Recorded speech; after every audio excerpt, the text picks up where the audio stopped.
today we have taken GST for MTP.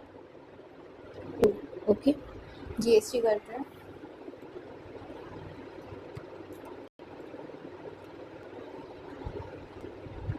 Objective type question. Case scenario 1, question number 1 to 6 इसी का ही है. Okay, write the most appropriate answers. Okay. सबसे पहले question पे आते हैं सो दैट हमें पता चल जाए कि क्या चाहिए.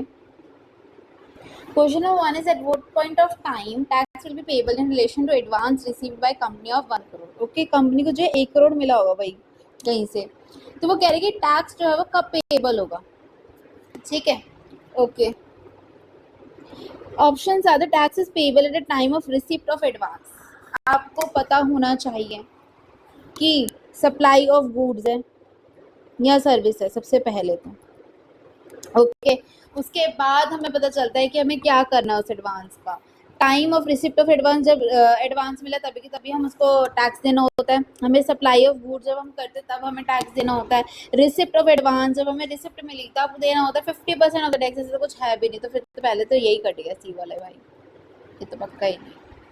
Tax is payable at the time of issuance of receipt voucher. जब रिसिप्ट वाउचर बने तब. देखते हैं कब मिला इसको 1 करोड़.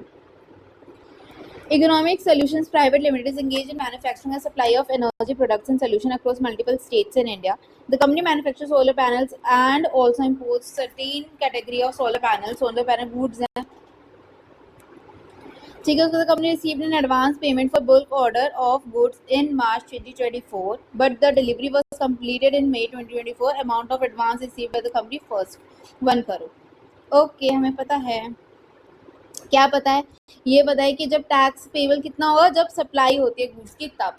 पहले मिल गया ठीक है, लेकिन टैक्स तब जाया जाएगा जब असली में डिलीवरी हुई हो, जब असली में सप्लाई हुई हो गुड्स की. The tax is payable at time of supply of goods rather than receipt of advance और the receipt voucher itself. Okay, तो tax is payable at the time of supply of goods. Fine. Next, the total amount of supply during the month of March 2024 to be reported in GST1 by the company is. Okay, ये बोल रहा है मार्च के लिए. मार्च के लिए हमें कितना चाहिए होगा? वो हमारी डिलीवरी कब कंप्लीट हुई थी? मई में. तो 1 करोड़ तो नहीं आएगा. उसके बाद देखते हैं कि मार्च में क्या बात हुई. देखो मार्च में हुआ था लेकिन आया मई 2024 को, तो हम 1 करोड़ तो नहीं लेंगे.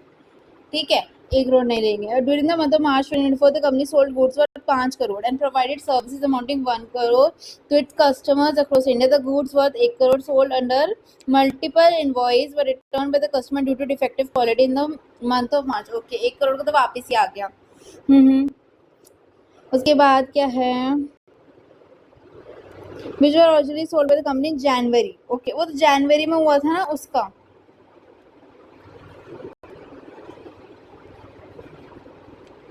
Company issued a GST credit note against the returned goods in March 2024. आगे तो आई डोंट थिंक सो कि और कुछ है.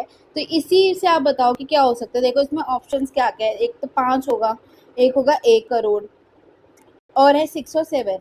तो आप बताओ मेरे को. देखो 1 करोड़ जो उसने वापस किया, देखो ये तो होगा ही होगा. कहाँ है? देखो गुड्स वर्थ 5 करोड़, ये तो हो गई. उसके बाद उसने बोला goods worth 1 crore sold under multiple invoice. नहीं, 1 करोड़ की सर्विस भी हुई है तो ये भी होगा.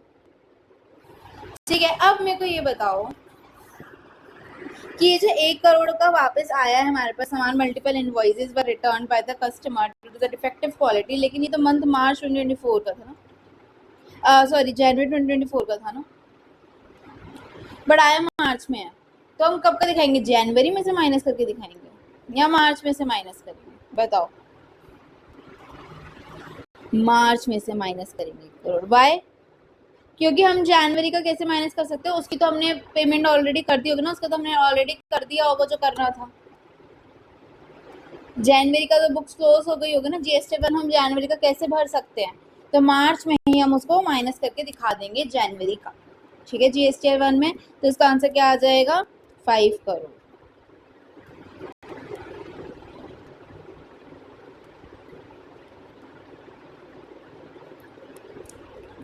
चलिए next, third. Which of the following options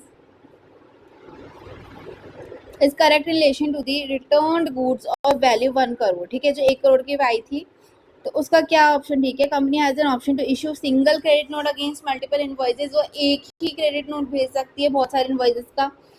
has to mandatory issue separate credit note against each invoice, उसको अलग अलग भेजना पड़ेगा। Can not issue credit note in any subsequent period after supply is made, the company can only issue a commercial credit note and GST adjustment cannot be made। भाई GST adjustment नहीं होगी तो कैसे चलेगा, और क्रेडिट नोट तो भेजना ही पड़ेगा ना, ऐसे अपने क्रेडिट नोट तो भेजते ही तभी जब कम ज़्यादा हो जाए डेबिट और credit note.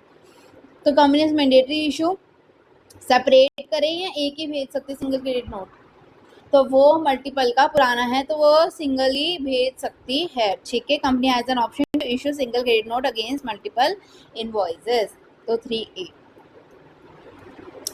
Next, the company can only issue commercial credit note, okay, नहीं sorry, in case return goods are sold by the company to the customers other than related parties के अलावा उसने जो आया था ना उसके पास मतलब रिटर्न होके उसने जो है वो दूसरे कस्टमर्स को भेज दिया, value the supply of such goods under GST shall be equivalent to original value of supply only, ठीक है, equivalent to original value supply plus cost incurred on making the goods reusable, plus वो भी हो जाएगा जो उसको usable बनाने में काम आया था वो भी कॉस्ट ऐड होगी। 110% of the original value supply plus cost incurred 110% करके कुछ अपने लिमिट पड़ी है कि नहीं पड़ी, तो ये तो पहले ही कट गया, ओके। फिर उसके बाद transaction value subject to the conditions mention in section 15(2) of CGST act 2017। तो ट्रांजेक्शन वैल्यू की ही बात होती है हमेशा, ओरिजिनल हम हमेशा ट्रांजेक्शन वैल्यू लेते हैं, याद हो आपको, तो ट्रांजेक्शन वैल्यू की ही बात होती है, ठीक है। तो ट्रांजेक्शन वैल्यू आपका आ जाएगा subject to the conditions mention in section 15(2) of CGST act. इससे तो हाईलाइट नहीं कर सकते, ठीक है, चलिए। Now which of the following options is correct in relation to the invoice of 1 lakh issued by the customers for the expenses related to the return goods। पहले देख लेते फिर पढ़ लेते आगे का क्या है। तो company incurred amounting 5 lakh repair of the return goods में वही 5 लाख की बात हो रही होगी, रीयूजेबल बनाने की रीसेलेबल बनाने के लिए उसको related party further customers who return the goods issued an invoice to Gujarat Unit of the company of 1 lakh for the expense related to the return of goods, okay। क्या हुआ यहाँ पे, जो कस्टमर था जिसने वापस करे गुड्स को उसने एक इनवॉइस दिया गुजरात यूनिट को of the company of 1 lakh for the expense related to the return of goods, कि भाई उसमें हमारा 1 लाख रुपए लगा है एक्सपेंस के रूप में। The goods were initially sold from the Gujarat unit of the company, but the same were returned to Maharashtra unit of the company and subsequently moved to the company from Maharashtra unit to Gujarat unit original place of sale। ये मतलब इधर लेन then हो रही थी बार बार, मतलब मोटा मोटा ये मान लो कि आपका क्या हो रहा है, इधर उधर हो रहा है और आपको 1 लाख रुपए आपके लग रहे हैं, ठीक है। देखो एक बार वापस से देखो क्या क्वेश्चन पूछा उसने, which of the following option is correct to the invoice of 1 lakh जो इशू हुआ है customer for the expense issued by customer ने दिया है कि हमारा एक्सपेंस हुआ है गुड्स को रिटर्न करवाने में 1 लाख रुपए का, उसका क्या होगा, ठीक है। The company shall be eligible to avail full input tax credit, जो कंपनी है उसको पूरा का पूरा इनपुट टैक्स मिल जाएगा 1 लाख का। Company shall not be allowed to avail input tax credit, जो 1 लाख का खर्चा दिखाया गया है, मतलब देखो कस्टमर ने बोला कि हमने ना आपको जो अमाउंट जैसे 5 लाख का वापस किया हमने, ये हमारा कस्टमर है, ये हमारा बिजनेस है, हमने जो है 5 लाख का सामान कस्टमर को दिया, कस्टमर को पसंद नहीं आया या जो भी डिफेक्टिव लगा 5 लाख का वापस कर दिया। अब ये जो 5 लाख का वापस केस में कस्टमर कह रहे हैं ये वापस करने में ना मान लो ट्रांजिट में कैसे 1 लाख रुपए हमारा लग गया, 1 लाख रुपए तुम दो, तो बिजनेस जो है इसको 1 लाख रुपए देगा कि भाई तुम्हारा खर्चा हो गया है जो भी है उसके लिए 1 लाख रुपए ले लो। तो अब जो कंपनी है वो ये पूछ रही है कि हमें, कंपनी एंड बिजनेस जो है वो पूछ रहे हैं कि क्या हमें इनपुट टैक्स क्रेडिट अवेलेबल है, हमें मिलेगा या नहीं मिलेगा, ठीक है। और भी थर्ड और फोर्थ भी ऑप्शन थे, क्या है, थर्ड था कि company shall not be allowed to avail input tax credit in excess of 50% of the tax amount charge on such invoice की 50% से ज़्यादा नहीं। और डी है company shall allowed to claim input tax credit only if it has not issued any credit note, अगर उसको credit note नहीं issue किया है तो customer against such return goods, credit note नहीं किया तो आपको जो है अलाउड हो जाए। तो इसका आंसर क्या होगा, इसका आंसर होगा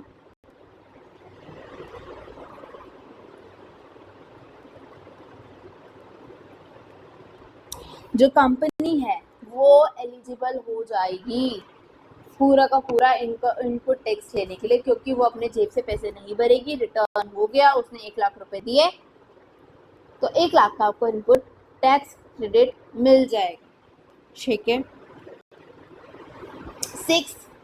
6 क्या कहता है, by moving the goods from Maharashtra unit to Gujarat unit by the company goods shall be accompanied by, ठीक है। जब वो क्या कर रहे थे, एक सेकेंड, जब गुड्स जो है वो महाराष्ट्र से कहाँ गए, गुजरात में गए, goods shall accompany by original invoice issued by returning customer, invoice by Maharashtra unit to Gujarat unit, delivery challan issued by the customer of the company.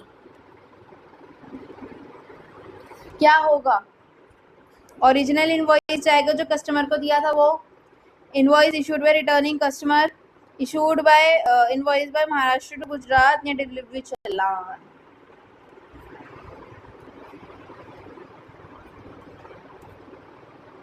बताइए, invoice by Maharashtra unit to the Gujarat unit of the company, ठीक है। देखो इसका मैं सबके आपको reason से बता रही हूँ, ध्यान से सुनो।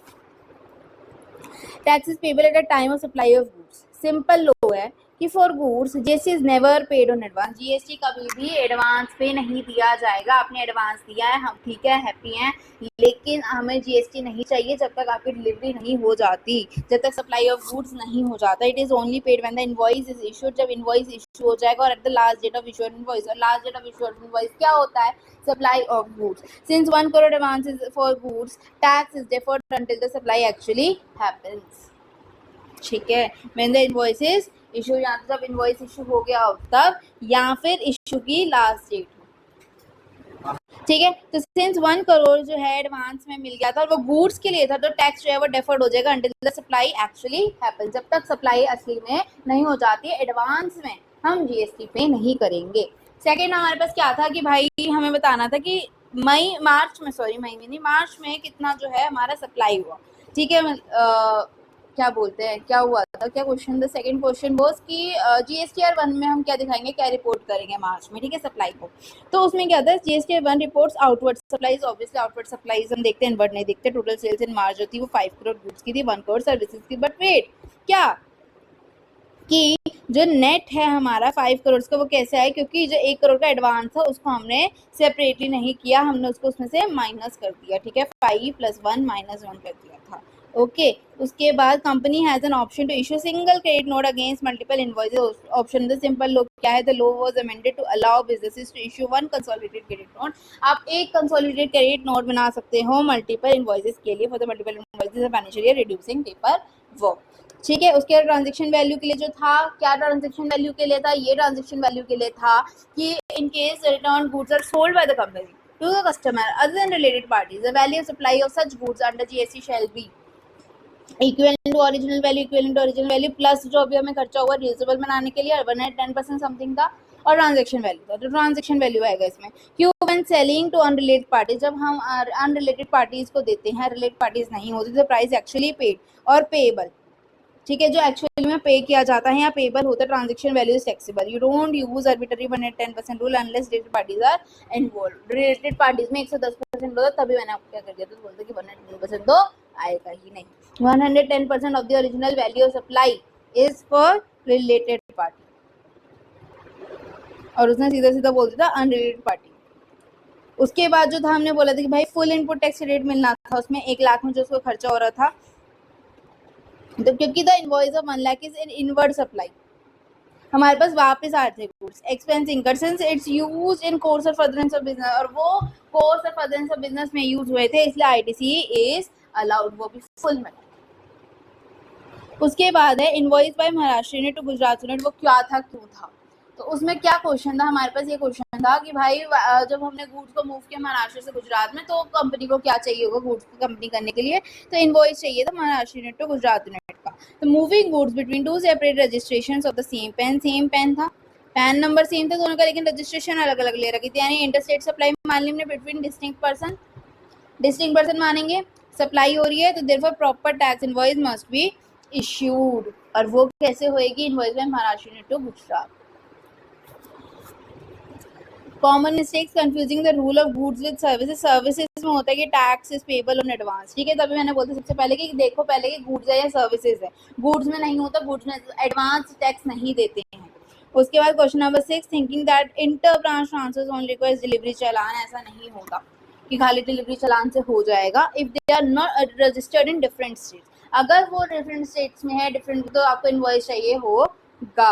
दे आर डिस्टिंक्ट पर्सन्स, इसलिए वो अलग अलग है, और टैक्स इनवॉइस मैंडेटरी हो जाती है। डिलीवरी चालान कब चाहिए होता है? जब आप इंट्रा स्टेट कर रहे होते हो और 50,000 से कम की आपका गुड होता है।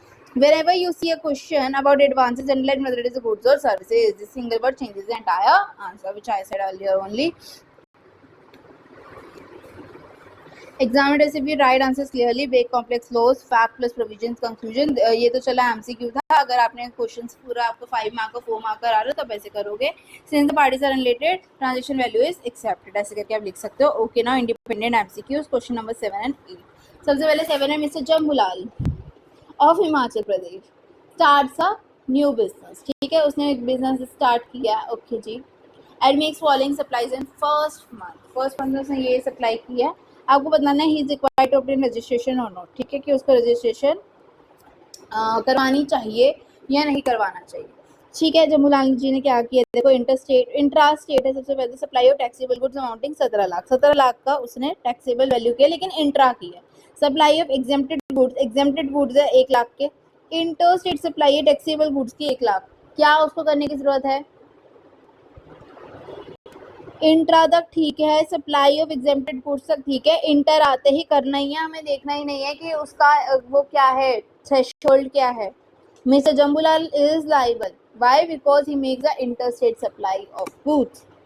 देखो, is liable to obtain registration, the threshold limit of 10 lakh is crossed. Himachal Pradesh के हैं वो। is not liable to obtain as he makes exempted supplies, is liable to obtain registration as he makes the interstate supplies of goods, is not liable to obtain registration as the threshold limit is 20 lakh, is not crossed। बेटा C। क्यों? क्योंकि interstate supply हुई।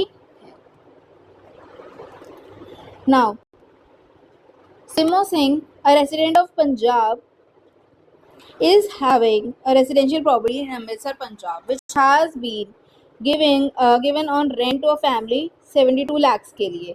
ठीक है, okay, per annum for residence purpose, determine whether Simo Limited is liable to pay GST on such rent। Okay, उसको बताना है rent पे। देखो, एक तो है रेंट, ऊपर से क्या है, रेसिडेंशियल प्रॉपर्टी है, रेसिडेंशियल है, और हम देख किसको रहे हैं ये भी देख लो, फैमिली को।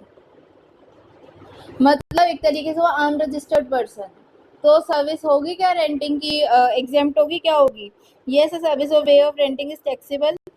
Renting of residential property is exempt. Simo Singh being an individual is not liable to pay GST. No service by way of renting of does not constitute supply. Supply नहीं होती, सप्लाई तो होती है लेकिन उस पर tax नहीं लगेगा, वो एग्जेम्प्ट होती है। ठीक है, तो इसलिए बी। ओके, देखो, सिंपल और normally you check the turnover limit 20 lakh या 40 लाख की, but the section 24 overrides this. If you make interstate supply, compulsory registration आपको लेना पड़ता है कि चाहे आपने क्या बोलते हैं, applies to interstate services up to 20 lakh, but here it's goods. ठीक है, और 1 रुपये होगा इंटरस्टेट का, आपको तब भी आपको रजिस्ट्रेशन लेनी लेगी। ओके, उसके बाद renting of residential dwelling for use of residence to an unregistered person, मैंने बोला फैमिली को दे रखा है, अनरजिस्टर्ड पर्सन को दे रखा है, रेसिडेंस के लिए दे रखा है, रेसिडेंशियल dwelling दे रखी है, family is completely exempt from GST regardless of the rental amount. चाहे आप 1 करोड़ दे दो, 2 करोड़ दे दो, 5 करोड़ दे दो, 20 करोड़ दे दो, जितना दे दो। ठीक है, चलिए। Interstate goods, casual taxpayers, e-commerce operators, these 3 always need compulsory registration। Interstate से goods हो, casual taxpayers हो, चाहे e-commerce ECO वाले हो, आपको 100% compulsory registration चाहिए। Exception exists but this covers 90% of the exam cases। Exceptions हमने पढ़ रखे हैं, exemptions वगैरह जो है उसके अंदर आएंगे, पर्टिकुलर कि भाई स्पेसिफाइड गुड्स है, ये है, वो है, हैंडीक्राफ्ट, बहुत सारे, बट मेनली मोटा मोटा यही होता है।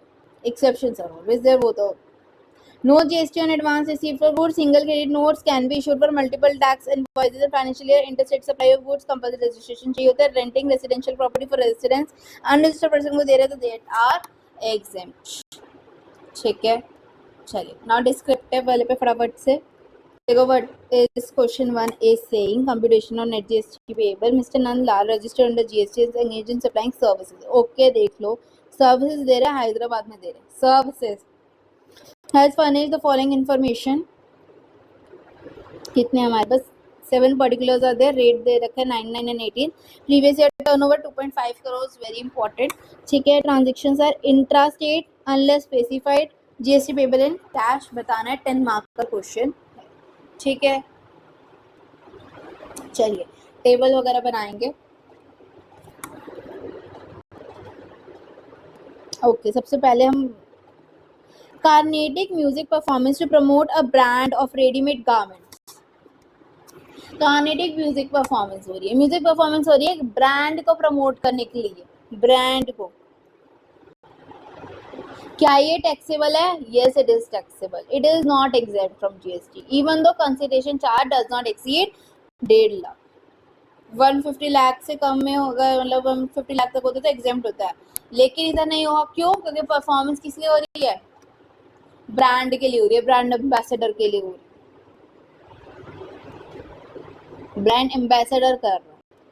तो इसलिए Carnatic music performance by mister Nandan Lal is not exempt from GST even though the consideration charge does not exceed 1.5 lakh since said performance has been made by him as a brand ambassador, क्योंकि वो brand ambassador है। तो हम इसको charge कर लेते हैं 140 का, नो नहीं, पहले देखना पड़ेगा ना कि चलो कुछ भी हमें स्पेसिफाई नहीं है तो हम इसको क्या मानेंगे? इंट्रास्टेट मानेंगे। उसने लिखा था अनटिल इट इज स्पेसिफाइड। तो देखो, taxable classical music performance is exempt 1.5 lakh तक क्लासिकल वाला होता है, लेकिन since he is promoting a brand exemption withdrawn हो जाएगा, टैक्स फुली पेड अप हो जाएगा 9% का।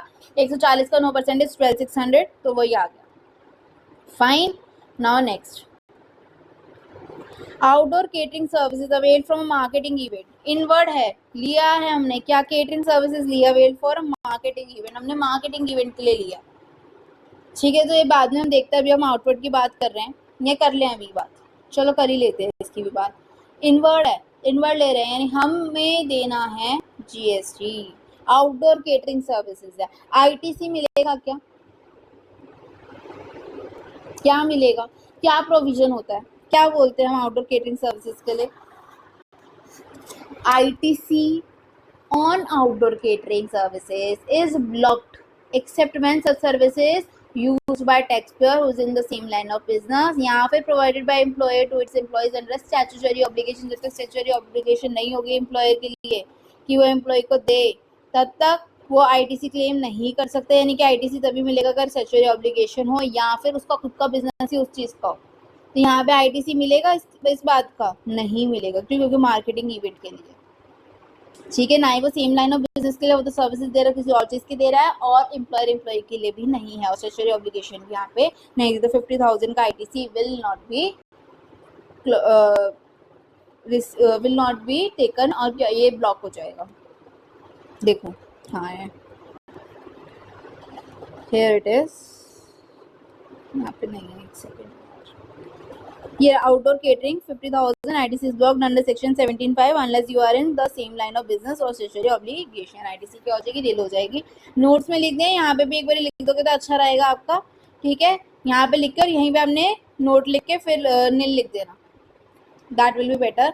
ऐसे भी कर सकते हो पर वो ज़्यादा अच्छा रहेगा। Okay, third, transportation of students provided to HSMG college recognized qualification. देखो, कॉलेज के स्टूडेंट्स को क्या दे रहे हैं? ट्रांसपोर्टेशन सर्विसेज हम दे रहे हैं, आउटडोर है और सेम उसका है तो हम क्या मानेंगे? इंट्रा ही मानेंगे। ठीक है, तो अगर हमने सर्विसेज दिया ट्रांसपोर्टेशन की स्टूडेंट्स को, लेकिन वो कॉलेज के हैं, तो services of transportation of student provided to an educational institution other than the institution providing pre school education और education up to higher secondary. अगर प्री स्कूल होते तो एग्जेम्प्ट होती है, या फिर हायर एजुकेशन तक होती है एग्जेम्प्ट, तो इसलिए कॉलेज वाली है तो एग्जेम्प्ट नहीं होगी। 1 लाख पे जीएसटी लगेगा 9% का, दैट इज 99,000 का इंट्रास्टेट। ठीक है, टैक्सेबल क्यों? क्योंकि transport services to an educational institution are exempt only if it's provided by pre school या फिर हायर सेकेंडरी के लिए HSMG is a college, so it's taxable. Now next, legal services avail for official purpose for an advocate from an advocate. हमने ली है, inward लिया है हमने, इंटर स्टेट है लिख रखा है हमने। ठीक है, स्पेसिफाई कर रखा है कि भाई इंटर स्टेट हमने क्या लिए? सर्विसेज ली गई, लीगल सर्विसेज ली है। क्या इस पे हमारा आईटीसी हमें मिलेगा? क्या हमें आईटीसी मिलेगा? ये हमने किसके लिए लिया? ऑफिशियल पर्पस के लिए, तो ये हमें मिल जाएगा। वाई मिलेगा? क्योंकि ITC is available because it is used in course और फर्दरेंस ऑफ बिजनेस। 1,75,000 और ये इंट्रा है तो डायरेक्ट 18% लगेगा, विच इज 31,500।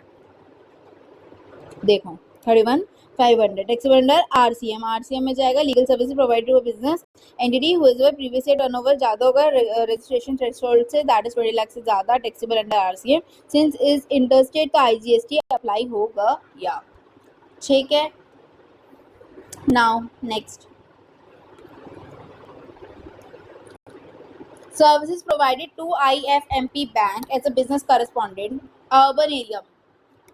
अर्बन एरिया में हमने बैंक कॉरेस्पॉन्डेंट की तरह सर्विस दी है, उसको क्या बोलेंगे? Service provide by business correspondent to a banking company are not exempt when such services are provided with respect to account in its urban area. अगर urban area में है तो एग्जेम्प्ट नहीं होता, अगर रूरल में होता तो आपको फिर भी एग्जेम्पशन मिल जाती। तो 2 लाख है, 2 लाख का 18 इंटरस्टेट इंट्रा है, इंटर है, ठीक है, तो 2 लाख पे आपको मिल जाएगा 18% इंट्रा है, सॉरी इंटर नहीं इंट्रा है। तो taxable business correspondent services exempt only for branches in rural areas since it's an urban branch, तो taxable हो जाए।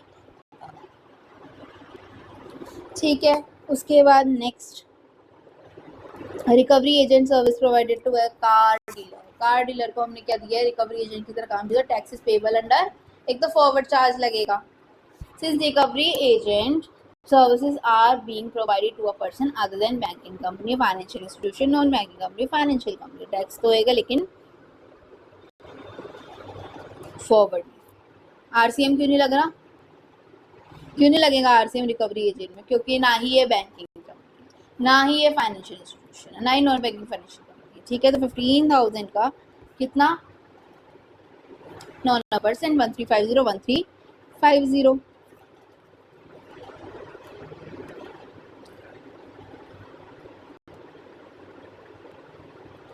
देखो आरसीएम में होना चाहिए लेकिन क्यों नहीं हो रहा है? Because provided to a banking company होता तभी, या फिर एनबीएफसी होता तभी। Here is a provision to car dealer, so mister Nandanlal pays the tax at a forward charge, so 1350 last क्या है? General insurance. ठीक है, क्या है? General insurance taken on a car, seating capacity है 5, use for official purpose in word हमने ली है 5 कैपेसिटी के लिए। तो आईटीसी मोटर व्हीकल्स पे मिलता है। सीटिंग कैपेसिटी कितनी होनी चाहिए? 13 या उससे कम या ज्यादा? ज्यादा, 13 या उससे ज्यादा होनी चाहिए, तब आपके लिए एग्जम्पशन होते हैं। अगर 13 या उससे कम है, 13 है या उससे कम है, आपको एग्जम्पशन नहीं मिलेगी। अगर 13 से ज्यादा है तो ही एग्जम्पशन मिलती है। तो हम क्या लिखेंगे? आईटीसी और motor vehicles for transportation of the person with seating capacity of 13 और less than 13 including the driver seat is blocked except when the same are used for first taxable supply के लिए यूज हो रहा हो, यहाँ पे taxable supply of transportation of passenger के लिए यूज हो रहा हो, taxable supply of imparting training और ड्राइविंग के लिए यूज हो रहा हो। Further ITC is not allowed on services of general insurance related to such ineligible motor vehicle. ठीक है, तो इसलिए इस पे आईटीसी नहीं मिलेगा क्योंकि ये इनवर्ड है ना, तो इसलिए इस पे आईटीसी हमें नहीं मिलेगा। 40,000 है ना, 40,000। देखो ITC on motor car vehicles with sitting capacity 13 or come block होती, consequently ITC insurance of such vehicle is blocked। और यहाँ पे लीगल सर्विसेज तो फुली अवेलेबल हो क्योंकि ITC same month since it's for business के लिए है इसलिए। तो आपका देखो इनवर्ट सप्लाई में 31,500 आया, यहाँ पे हम टोटल करेंगे तो आउटपुट टैक्स आपका इतना आ रहा है। ये देखो एक आरसीएम वाली भी थी इसके अंदर, कहाँ है आरसीएम वाली? कहाँ गई? ये रही, legal services from advocate, taxable under RCM, या अलग से दिखा देंगे। तो computation of net GST payable कितना आएगा? फॉरवर्ड का कितना बन रहा है? 4950। ठीक है, उसके अंदर से हम आईटीसी को लेस करेंगे। आईटीसी कितना है? आईटीसी कहाँ है हमारा? 4950 और आईटीसी अवेलेबल 31,500। ठीक है,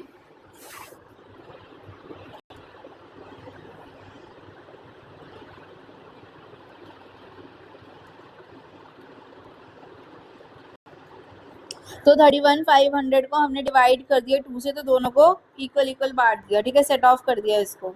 तो हमारे पास आ गया नेट जीएसटी पेबल 25,200 और ये जो 31,500 था ये आरसीएम में पे करना था, यानी इनडायरेक्टली हमें ही पे करना है GST payable under reverse charge in cash. तो इसलिए tax payable under reverse charge being not an output tax can not be set off against ITC and this will have to be paid in cash. तो इसलिए हमें क्या करना है, देखो पहले तो माइनस करके दिखा देंगे आराम से, लेकिन हम फिर उस पर अलग से भी दिखाएंगे इसको आईजीएसटी के अंदर। देखो आईजीएसटी में 31,500 यहाँ पे 3500 आईजीएसटी में, तो हमारा ये कम हो गया। और ये जो 31,500 है ये हम कैश में दे देंगे और ये भी हमें कैश में देना। टोटल कैश आउटफ्लो हमारा कितना आएगा, 25,200 का सीजीएसटी एसजीएसटी और 31,500 का IGST. Okay,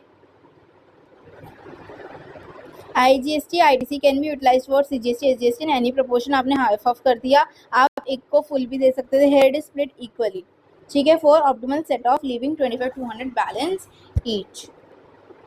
applying reverse charge on the recovery agent नहीं लगेगा क्यों, कार डीलर है भाई, ऑलवेज चेक रिसिपिएंट कौन है, not a bank. Assuming all educational transport is exempt, नहीं होता, कॉलेज है भाई वो। Trying to use ITC to pay RCM liability, RCM must always be paid in cash first, ठीक है, RCM हमेशा कैश में देते हैं। नेक्स्ट क्वेश्चन, क्वेश्चन नंबर 1 भी वैल्यू ऑफ टैक्सेबल सप्लाई। आपको VOT निकालना है, यानी वैल्यू ऑफ VOS बोलते हैं, वैल्यू ऑफ सप्लाई निकालने, value of taxable supply is LSP limited registered supplier sold a machine to Balwant limited. It provided the following information: price of the machine excluding taxes 20,000 है। Okay, ये सारा दे रखा है, हम निकालते हैं। चलो वैल्यू ऑफ सप्लाई सबसे पहले price of machine excluding taxes, taxes देंगे क्या, 20,000 will be included, yes it will be included, क्योंकि प्राइस लिंक सब्सिडी है, सॉरी प्राइस ऑफ मशीन है इसलिए, ठीक है।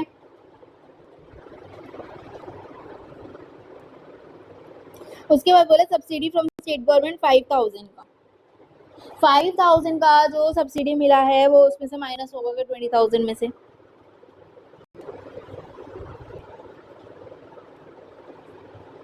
किससे मिली है हमें, स्टेट गवर्नमेंट से, तो इसलिए it will not be included in the value of supply, ठीक है। Price of machine is net of subsidy receive, ठीक है, इसके अंदर क्या है, नेट ऑफ सब्सिडी रिसीव्ड है, यानी कि इसमें से 20,000 में से, मतलब ये होगा हकीकत में 25,000, जो भी वैल्यू थी हकीकत में उसमें से 5,000 ऑलरेडी माइनस हो चुका है, तो इसलिए हमें ऐड बैक करने की जरूरत नहीं है, क्योंकि स्टेट गवर्नमेंट ने दिया, यानी गवर्नमेंट ने दिया, गवर्नमेंट ने ही दिया है, दैट मीन्स वो माइनस होना है। अगर किसी और ने दिया होता, मान लो प्राइवेट किसी कुछ ने दिया होता, तो हमें 5,000 ऐड बैक करना पड़ता, तो 25,000 आता, लेकिन अब स्टेट गवर्नमेंट ने दिया तो हमें 20,000 है, तो 20,000 का 20,000 है। अगर यहाँ पे लिखा था ग्रोस ऑफ सब्सिडी, यानी कि सब्सिडी का कुछ नहीं हो रहा, फिर हम माइनस करते तो 15,000 आ जाए, ठीक है, समझ पा रहे हो। तो हम क्या लिखेंगे, 20,000, ठीक है, यहाँ पे इसका कुछ नहीं होगा, नो यूज। उसके बाद है थर्ड पार्टी इंस्पेक्शन चार्जेस जो लगे हैं, payable by LSP limited but पे डायरेक्टली बाय बलवंत लिमिटेड 6,000 के, कोई सा भी अमाउंट अगर सप्लायर लाइबल होता है पे करने के लिए, ठीक है, अगर सप्लायर लाइबल होता है पे करने के लिए in relation to the supply but has been incurred by the recipient, किसने यहाँ पे इंकर के, डायरेक्टली बाय बलवंत लिमिटेड, उसने पे किया है, और प्राइस में अभी इंक्लूड नहीं है, ठीक है, तो क्या होएगा उससे, it is to be included in the value of supply, यानी 6,000 इंक्लूड हो जाएगा। मैं इसका रीजन भी बताती हूँ।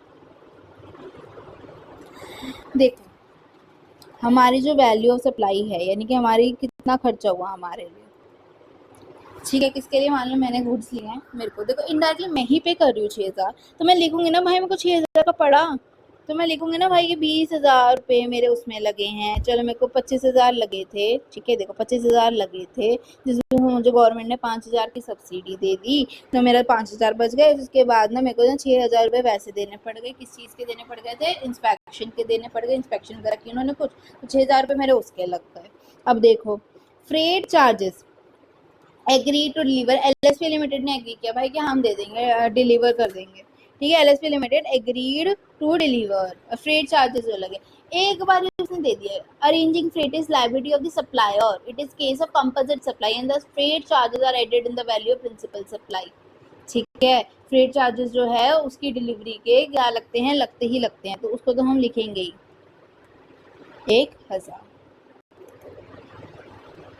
Discount of 2% on price mentioned at serial number 1 and recorded in invoice.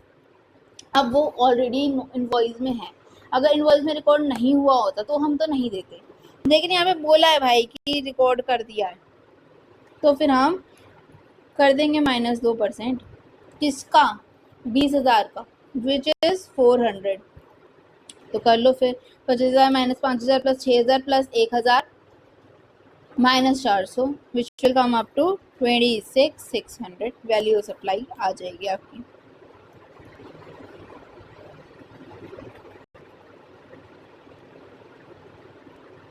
ठीक है, एक बार देखो,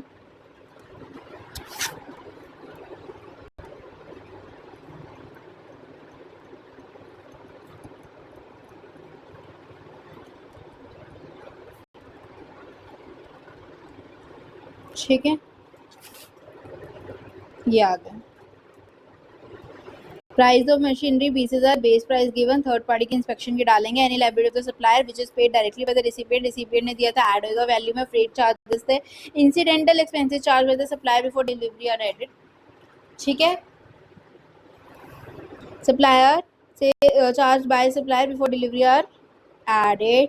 गवर्नमेंट सब्सिडी नहीं मिलेगी क्योंकि सेंट्रल स्टेट की है, not included in the value, तो इसलिए base price he already net of this, तो नो एडजस्टमेंट रिकॉर्डेड। तो फिर ग्रोस वैल्यू आपकी आ जाएगी, उसमें डिस्काउंट आपको लेस करोगे 22% ऑफ 20,000, 400 आएगा। Discount recorded in the invoice at the time of supply is allowed as deduction, तो आपको 26,600 आ जाएगा। Taxes incurred by the recipient on behalf of supplier, incidental expenses, interest rate of late fee delaying payment भी आता है, और subsidies non government only वो वाली add हो जाएगी। RCM applies to legal services to business entity and recovery agents to bank। IDs block इसका 17.5 का, यानी मोटर व्हीकल जिनकी 13 या उससे कम seeders and related insurance repair. Government subsidies never added to value supply, अगर वो एडेड नहीं है तो हम लेस नहीं, एडेड नहीं है यानी कि नेट नहीं है तो हम लेस करेंगे। नॉन गवर्नमेंट सब्सिडीज वो तो ऐड हो जाते हैं। Discount shown on the invoice are deductible from value only and only if हमें पहले से ही पता हो, बात हो रखी हो या इनवॉइस में लिखा हो। ठीक है, नाउ टू ए, देखो क्या गिवन है, state the person liable to pay GST in the following independent services. Okay, services है, उसमें आपको देखना है, आपको बताना है कि कौन बंदा लायबल है जीएसटी देने के लिए। ठीक है, सबसे पहले सपना बिल्डर्स, रजिस्टर्ड इन हरियाणा। ठीक है, रजिस्टर्ड है, rented out 20 residential and owned by 8 in Jan Society to Anand Technologies, an IT based company. Okay, in state of Haryana for accommodation of its employees के रहने के लिए उसने क्या किया, एक बॉडी कॉर्पोरेट ने दूसरी बॉडी कॉर्पोरेट को दे दिया रेजिडेंशियल ड्वेलिंग। तो यहाँ पर बताओ कौन होगा? हमें पता है कि अगर रेजिडेंशियल ड्वेलिंग होती है अनरजिस्टर्ड पर्सन को देते हैं तो फिर वो एग्जेम्प्ट होता है, उसमें नहीं लगता। लेकिन services provide by way of renting of residential dwelling for the use as residence except where the residential dwelling is rented to a registered person is exempt, we know that. लेकिन tax on services provided by way of renting of residential dwelling to a registered person is payable by supplier और recipient under reverse charge. Reverse charge भी देते हैं, reverse charge भी देते हैं यानी recipient ही देगा। ठीक है, रिसिपिएंट ही देता है, रिवर्स चार्ज लगता है, आरसीएम लगता है इस केस में। इसलिए जो आनंद टेक्नोलॉजीज है वो liable to pay GST on the residential dwelling taken on rent by it from Sapna builders under reverse charge mechanism. Okay, उसके नेक्स्ट है मिस, चलो भी पढ़ लेते हैं इसको। Legal provision service provide way of renting of residential dwelling for use of residence, registered person को दे रहे हैं तो वो टैक्सेबल होता है। GST is payable by way of recipient under reverse charge mechanism. तो इसलिए आनंद टेक्नोलॉजीज रजिस्टर्ड पर्सन है, उसको आनंद टेक्नोलॉजीज को लाइबल होना पड़ेगा, या लाइबल है वो जीएसटी पे करने के लिए आरसीएम। ठीक है, Mrs Verma consultants a partnership firm registered in Delhi as a regular tax payer. ठीक है, रेगुलर टैक्स पेयर है, पार्टनरशिप फर्म है दिल्ली में, paid sponsor fees of 1.5 lakh at a seminar organised by private NGO ने एक सेमिनार ऑर्गेनाइज किया था जिसमें उसने स्पॉन्सरशिप करी थी वर्मा कंसल्टेंट्स की, तो उसके ही वो 1.5 लाख रुपए ले रहे हैं, वो भी पार्टनरशिप फर्म है दिल्ली के अंदर। स्पॉन्सरशिप सर्विसेज किसी भी बॉडी कॉर्पोरेट को दे रहे होते हो, बॉडी कॉर्पोरेट या पार्टनरशिप फर्म को, GST is liable to be paid under reverse charge by such body corporate और partnership firm located in the taxable territory. अब यहाँ पर क्या है, sponsorship are being provided by private NGO to a partnership firm, that's why Mrs Verma consultant GST is payable by Verma consultant on set services under reverse charge mechanism, इसलिए Verma consultant ही देगा, यहाँ पे भी आरसीएम लगेगा।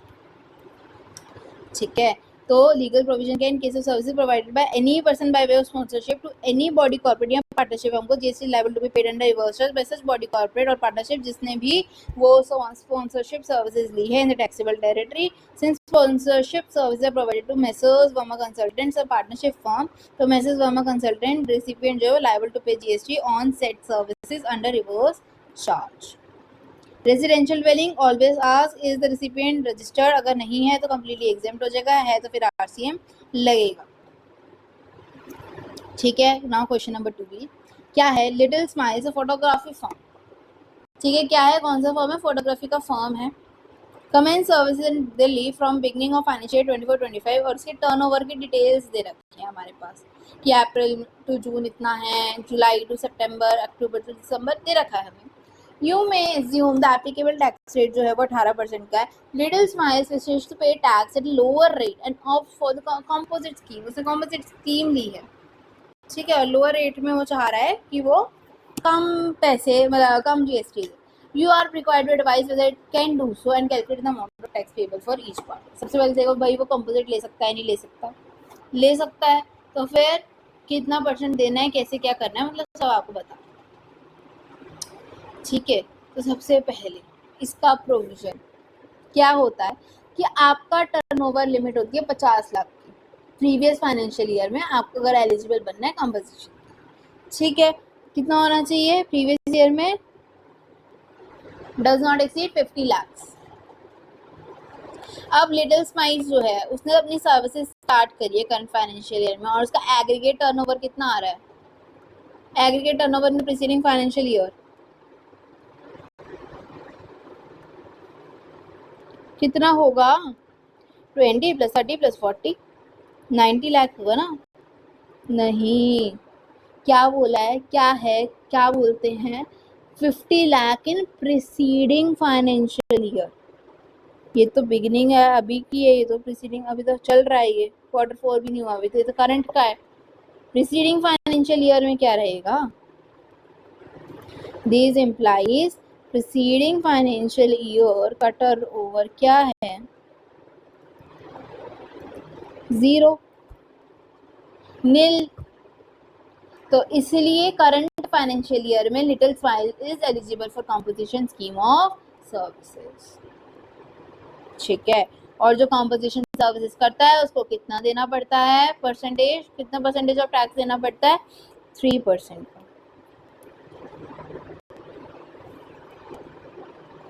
ठीक है, 3% ऑफ CGST, 3% ऑफ SGST, यानी कि इफेक्टिव माने तो 6% ऑफ IGST ऐसे। ठीक है, और वो हकीकत में कब एलिजिबल होगी रजिस्ट्रेशन के लिए भाई, कि मतलब उसको परफेक्टली कंपोजिशन वो हटा के उसको लेना पड़ेगा। क्या है वो, कौन से इसमें है, स्टेट में, दिल्ली में है, तो 20 लाख। सर्विसेज है वैसे ही, threshold limit of training registration क्योंकि सर्विसेज है खाली, तो 20 लाख। और अभी वाइल रजिस्टरिंग वो ऑप्ट कर सकते हैं कंपोजिशन स्कीम। और कब लैप्स होगा ये, ऑन दैट डे जब उसकी एग्रीगेट टर्नओवर थ्रेशोल्ड लिमिट से ज़्यादा चली जाएगी कंपोजिशन के लिए, दैट इज 50 लाख। 50 लाख उसकी वो होती है composition scheme threshold. Previous financial year,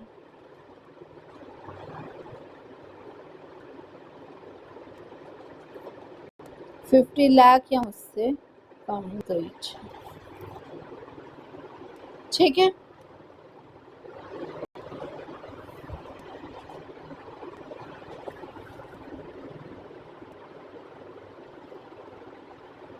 और इसने और क्या बोला हमें कैलकुलेट करने के लिए, tax payable for each quarter. अब हमें ये कैलकुलेट करना है, उसके लिए क्या करते हैं, हम क्या लेते हैं, turnover in state shall not include value of supplies from the day of April of financial year to the date when such person becomes liable for registration under GST Act। उसको हम लेते ही नहीं हैं।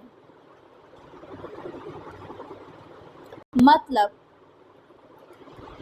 हम उसको नहीं गिनेंगे, जो थ्रेशोल्ड लिमिट दे रखी है ना, जो सही वाली, मतलब जैसे 20 लाख जो है इसकी थ्रेशोल्ड लिमिट, उस तक नहीं लेते हम टैक्स। यानी ये जो 20 लाख रुपए हैं इसको नहीं लेंगे, उसके नेक्स्ट से स्टार्ट करेंगे। यानी कहाँ से स्टार्ट करेंगे, 30 लाख से। कहाँ से, 30 लाख से। ठीक है, तो ऑन द नेक्स्ट 30 लाख जो टर्नओवर है जुलाई 24 सितंबर 24 का, उधर से हम टैक्स देंगे कितना कितना, 6%। 3% CGST, 3% SGST। और एग्रीगेट टर्नओवर के लिए क्या करते हैं हम, aggregate turnover includes the value supplied from the first April of financial year up to the date of becoming liable for registration। मतलब कि जब हम कंप्यूट करेंगे एग्रीगेट टर्नओवर को, लिटिल स्माइल्स की eligibility to pay tax and composition scheme value supplies from the first day of April of the financial year to the date when it becomes liable to the registration are included. ठीक है, यानी turnover अप्रैल जून का वो include हो जाएगा, ये 20 लाख भी include होगा अगर एग्रीगेट टर्नओवर निकालो। और एंड ऑफ जुलाई में, जब जुलाई का एंड हो जाएगा, ठीक है, end of July to September 2024 aggregate turnover reaches 50 lakh, तब आपके पास ऑप्शन नहीं रहेगा, option to avail composition scheme lapse हो जाएगा, क्योंकि यहाँ तक 50 लाख हो गए। 50 लाख होते ही आपके पास कंपोजिशन स्कीम का वो खत्म हो जाएगा, खत्म हो गया। अब now you are required to pay the tax at normal rate. Normal rate कितना है हमारे पास, 18%। अब आपको 18% देना पड़ेगा। समझ में आ रही है या वापस से बताऊं, एक और बारी बोल दूं, कॉम्पोजिशन स्कीम कब लगता है, 50 लाख या उससे कम की अगर हमारे पास टर्नओवर हो तो। ठीक है, हमने देखा 50 लाख, वो भी कब, प्रीवियस ईयर में। प्रीवियस ईयर में नहीं था जीरो, तो बोला वही कंपोजिशन के लिए आप क्या बोला, एलिजिबल हो। अब इस साल आपको 50 लाख जैसे ही हो गया, अब आप कंपोजिशन के लिए नहीं रहोगे। कंपोजिशन के लिए आपको कितना कितना परसेंट ऑफ टैक्स देना पड़ता है, 3%, 3% देना होता है। और आप टर्नओवर कब से गिनोगे, जो आपको नॉर्मल बेसिक टर्नओवर होता उसको हटा के जो आपका आगे का नेक्स्ट का है, उससे आप अपनी टैक्स देना स्टार्ट करोगे। यानी 20 लाख को हटा के 30 लाख पे 3% दोगे। मतलब 50 लाख यहाँ पे खत्म हो जाएगा, तो आप एलिजिबल नहीं रहोगे। एलिजिबल नहीं रहोगे तो आपको फिर नॉर्मल रेट 18% जो यहाँ पे गिवन है उससे आपको देना पड़ेगा। एग्रीगेट टर्नओवर निकालना है तो उसके लिए आपको 20 लाख जो कि थ्रेशोल्ड दी उसको भी गिनोगे, उसको भी लेना पड़ेगा आपको। फॉर नाउ अगर हम क्लियरली समझे ये जो बात है, ये लिखना भी है आपको और फिर आपको कैलकुलेट भी करके दिखाना है। तो ये तो आप यही जो मैंने लिख रखा है इसी को ही मतलब डिटेल में लिख दोगे आप। Calculation for the calculation of the GST rate and मतलब GST payable, what you will do is, जो आपका अप्रैल टू जून है, मुझे नॉर्मल टर्नओवर निकालना है, एग्रीगेट टर्नओवर नहीं बोला, टर्नओवर निकालना है। टर्नओवर से आपको GST पेएबल आएगा, तो टर्नओवर निकालना है, यानी कि 20 लाख कंप्यूट होगा, उसमें नहीं होगा। तो 20 लाख के लिए हम लिखेंगे अप्रैल टू जून, जैसे यहाँ पे लिख दो, नीचे है जगह, देखो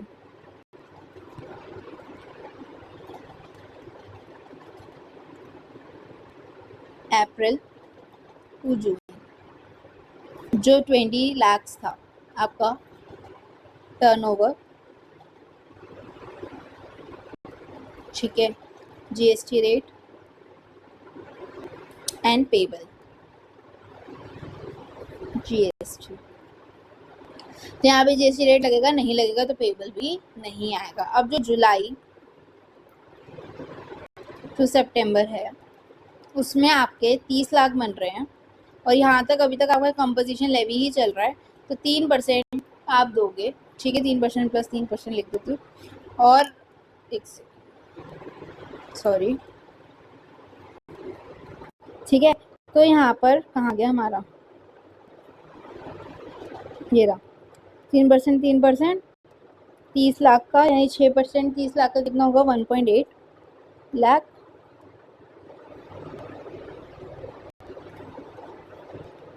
ठीक है, और अक्टूबर से दिसंबर 40 लाख, उसमें हमारा नॉर्मल लग जाएगा 18%। ठीक है, ये हमारा आंसर हो जाएगा।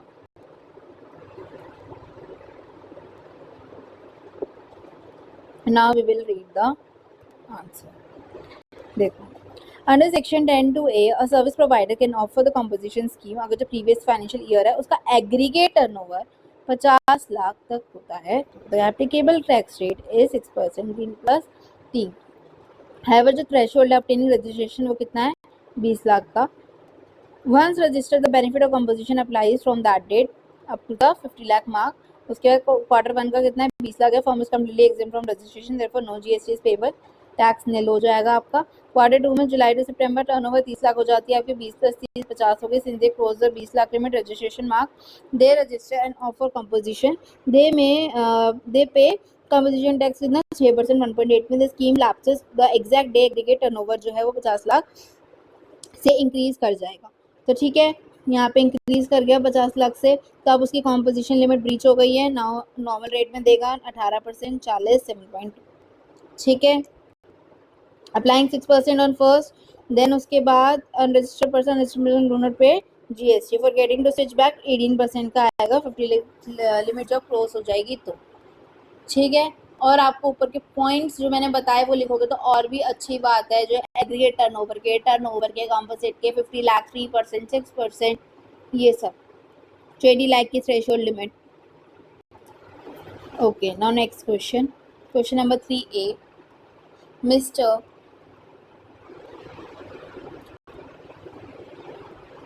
Sohan, a trader registered under GST in Delhi, is engaged in wholesale business of toys for kids. ठीक है, रेगुलर रिटर्न फाइलर है दिल्ली के, not file GST 3B for the last 2 months, नहीं दिया है।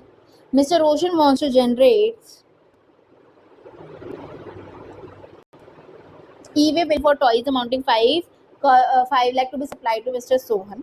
ठीक है, he wants to generate e-way bill for the toys to be supplied to himself. Mr. Mohan approached Sohan for purchasing toys and wants to generate e-way bill. Examine if देखो confused, इसका मैं आपको बताती हूँ ना, थोड़ा थोड़ा समझ में आया। देखो जो सोहन है ना वो दिल्ली में रजिस्टर्ड है, और जो रोशन है वो पटियाला में। और जो रोशन है उन्होंने सप्लाई किए टॉयज टू सोहन। ठीक है, रोशन ने क्या दिया है सोहन को, टॉयज दिए हैं, सप्लाई करे हैं।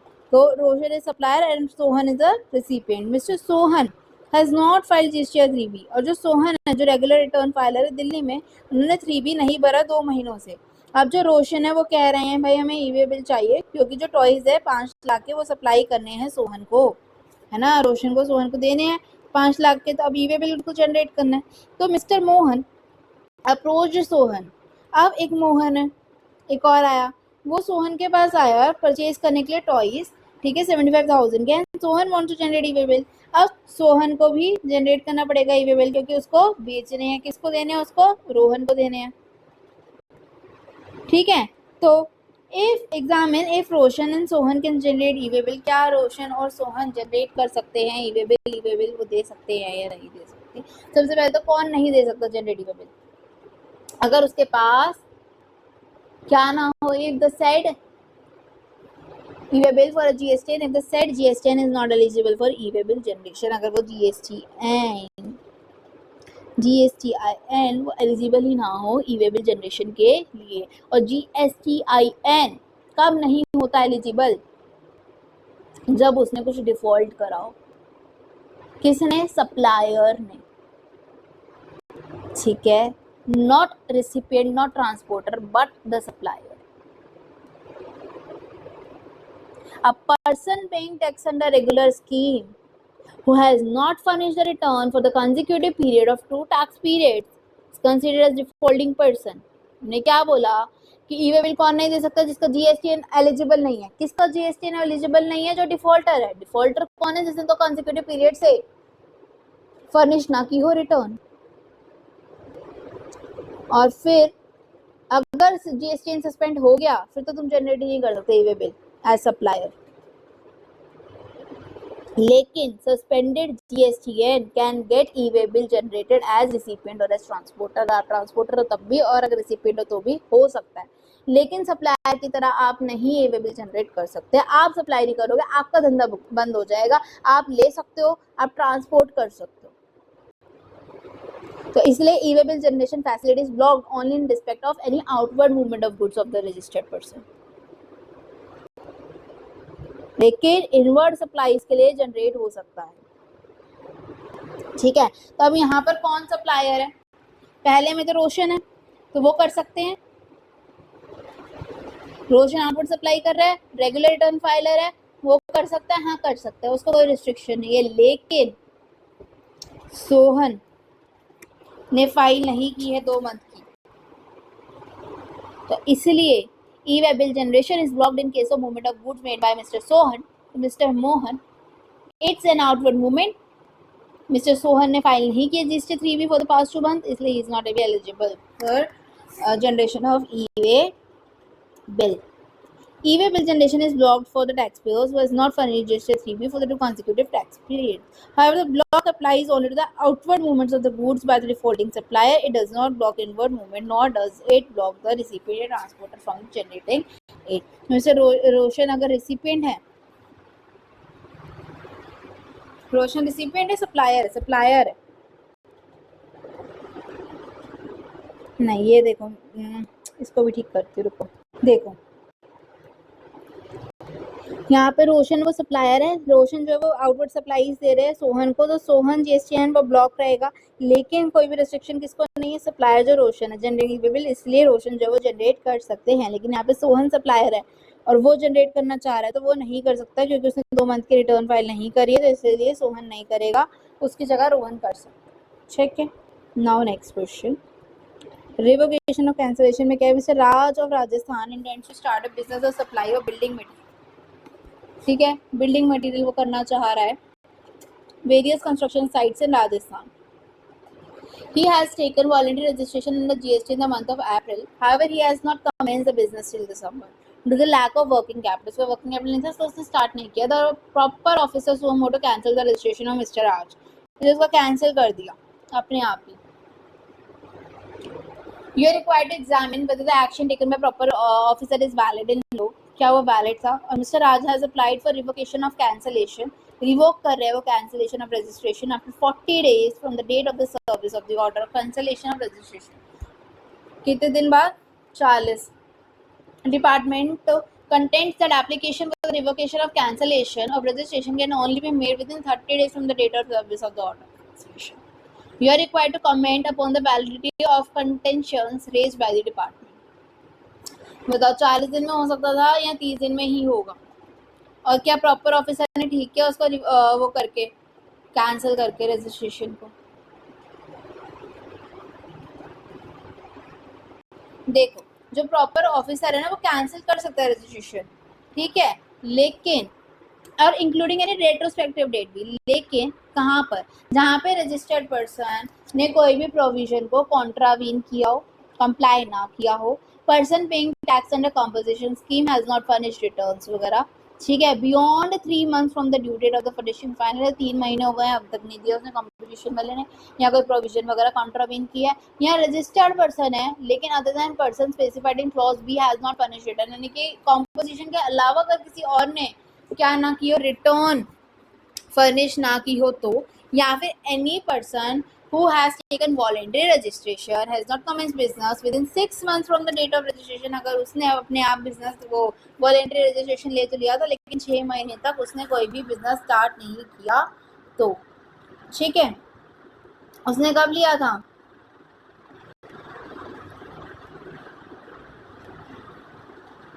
अच्छा नहीं, और एक और होता है कि registration has been obtained by means of fraud. अगर हमने रजिस्ट्रेशन लिया था लेकिन फ्रॉड, विलफुल मिसस्टेटमेंट या सेपरेशन ऑफ फैक्ट से लिया, कुछ भी छुपा के गलत तरीके से लिया, तो ठीक है। तो उसने देखो लिया था अप्रैल में, और दिसंबर में उसका रिवॉक हुआ है, तो अप्रैल मई जून जुलाई अगस्त सितंबर हो तो जाना चाहिए सितंबर में ही, क्या दिसंबर में, तो क्या वो कर सकता है? Yes, in the view of the above. तो इसलिए हम कह सकते हैं जो सुम और कैंसिलेशन होता है रजिस्ट्रेशन राज का, वो प्रॉपर ऑफिसर का वो वैलिड था, क्योंकि 6 महीने से ज़्यादा हो गए थे डेट ऑफ रजिस्ट्रेशन को, और उसने बिजनेस कमेंस नहीं किया था। ठीक है, और हम इसका पर ये है कि रिवॉक भी करवा सकते हैं, इसको हम वापस से बोल सकते हैं कि भाई हमें दे दो revocation of cancellation of registration proper officer का। हम कब दे सकते हैं? विद इन कितने दिन में? 90 डेज। आपके पास 3 महीने होते हैं, ठीक है, विद इन 90 डेज। ठीक है, आपके पास 90 डेज होते हैं on sufficient cause being shown. अगर आपने दिखाया हो कि भाई ये कारण था, ये रीजन था, to be recorded in writing, और extended date be by the commissioner or an officer authorized by him in this behalf, not below the rank of additional commissioner or joint commissioner, तो वो 180 दिन भी exceed कर 180 तक भी दे सकते हैं, 90 से 180 भी दे सकते हैं, बट 180 से ज़्यादा नहीं। ठीक है, तो इसलिए जो कंसिडरेशन था कि भाई उसने 40 दिन लिए हैं, तो उसका वो कुछ नहीं है, वो नॉट वैलिड है, तो आप टाइम लिमिट में दिए। ठीक है, तो पार्ट 1 क्या है? Validity of proper officers action. क्या है? Proper officer can cancel the registration from such date as he deems fit if a person was taken voluntary registration not commence business with in 6 months from the date of registration. तो ये suo motu जो cancellation हुआ था proper officer को valid था, Mr Raj did not commence his business with in 6 months. उसका department contention का, तो where the registration is cancelled suo motu by a proper officer, registration person may apply for revocation of cancellation within 90 days so the date of service of the order of the cancellation. यहाँ पर क्या हुआ? Permitted time limit 90 है, तो Raj applying 40 days is perfectly valid. Contention the department does it make within 30 days is not valid in law, कि भाई 30 दिन के अंदर अंदर करो, ऐसा कुछ नहीं है, उसने उसके अंदर ही किया। ठीक है, नाउ 4 है, आपको प्लेस ऑफ सप्लाई बतानी है कि कहाँ पर होगी। सबसे पहले discuss briefly place of supply of goods purchased over the counter in one state and transported to another state by the buyer। ठीक है, क्या बोला है इसने? प्लेस ऑफ सप्लाई हमें बतानी है जब हमने खरीदा, purchase over the counter in one state और ट्रांसपोर्ट हुआ है दूसरी स्टेट में, इसको बोलते हैं OTC, ओवर द काउंटर। ठीक है, परचेज ओवर द काउंटर।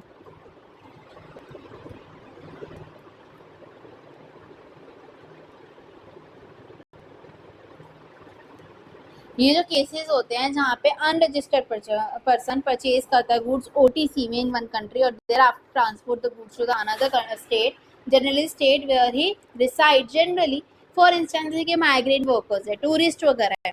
ठीक है, उन्होंने कुछ खरीदा और उन्होंने बोला कि यहाँ पे भिजवा देना। Who come from state for work, tourism and extra, purchase goods in that state to take it to the respective state। ठीक है, जैसे कि ऑटोमोबाइल सेक्टर है, वहाँ पे गाड़ी उठा के खुद थोड़ी ना लेके जाएंगे।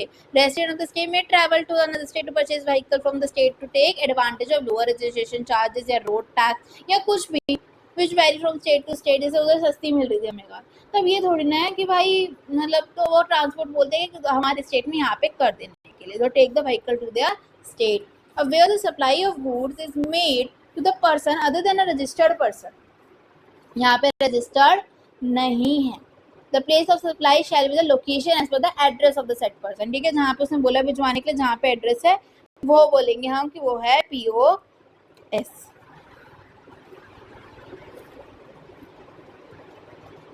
ठीक है, as per the address of the said person recording the invoice issued in respect of the said supply and the location of the supplier where the address of said person is not recorded in the invoice। अगर invoice में address नहीं लिखा हुआ तो location of the supplier। तो इसी वजह से हमें नेम ऑफ द स्टेट लिखना होता है सेट पर्सन का इन द इनवॉइस। ठीक है, और डीम्ड होता है कि आपको रिकॉर्ड करना है, आपको करना ही पड़ेगा, कंपलसरी होता है। ओके, तो अब इसी को ही आपको लिखना है।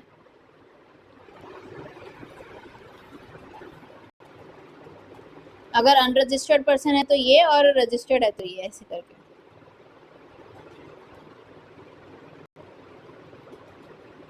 देखो, over the counter sales made to an unregistered person who transports the goods to another state जैसे टूरिस्ट माइग्रेंट वगैरह, and taking them to their home state. If the address of the unregistered person is recorded in the invoice issued by the supplier, the place of supply is such recorded address. ठीक है. If the address is not recorded in the invoice, POS defaults to the location of the supplier making it intrastate supply subject to CGST SGST. Okay.